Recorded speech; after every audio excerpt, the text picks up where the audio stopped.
I'm going to hand over to my colleague, Dr. Ted Dove, who will be announcing the winners of the Institute's annual student essay competition, both in relation to our undergraduate students and also undergraduate students generally, and our postgraduate students. This is a tradition that normally takes place when we hold the annual lecture in person, but unfortunately we can't do that today. So we'd like to share the news about the winners and hope you will join us in celebrating some great work by students working in the area that touches on the work of the Mason Institute. Thanks very much, Emery. Good afternoon, good morning, good evening to you all. I'm not sure, I suspect there's some joining maybe outside the UK, so if so, welcome to you wherever you are situated in the world. As Emery says, my name is Edward Dove, or Ted Dove. I'm one of the Deputy Directors of the Mason Institute and I lecture in Health Law and Regulation at Edinburgh Law School. And I have the privilege to coordinate as part of my portfolio as Deputy Director the now annual Mason Institute essay competition.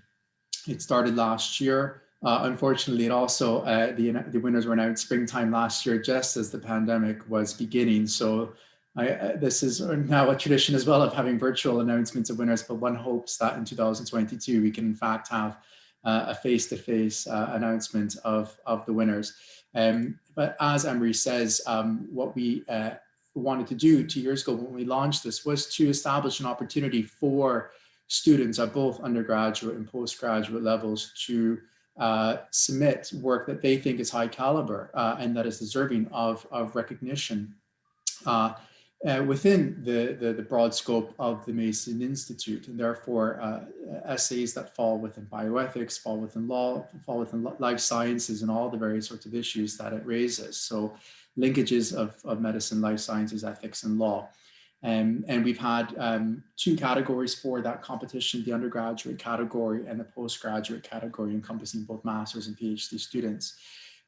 We were delighted to receive a tremendous number of submissions this year, well more than anticipated, which is a wonderful thing.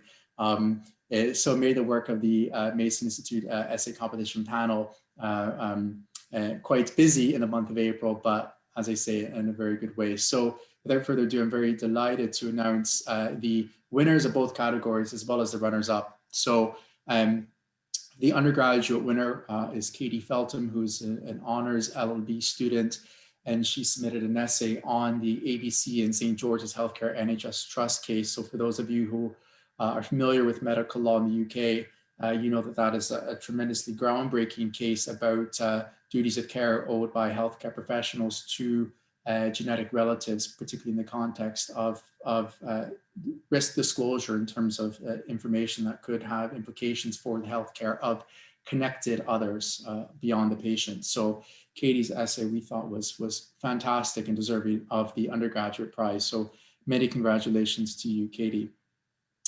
There were also two runners-up, and we were delighted to say that both of them were in the medical school, so not law students.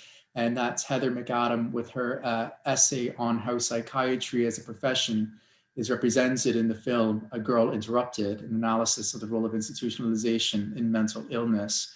And Maya Webb, also in the medical school, who had an essay on whether it's the time for the UK to have a no-fault redress scheme for harm caused by medical products. So three very different essays, all of which were really fantastic. And as I say, it was a difficult decision to make given the number of submissions, but many congratulations to Katy as the winner and to Heather and Maya as the runners-up.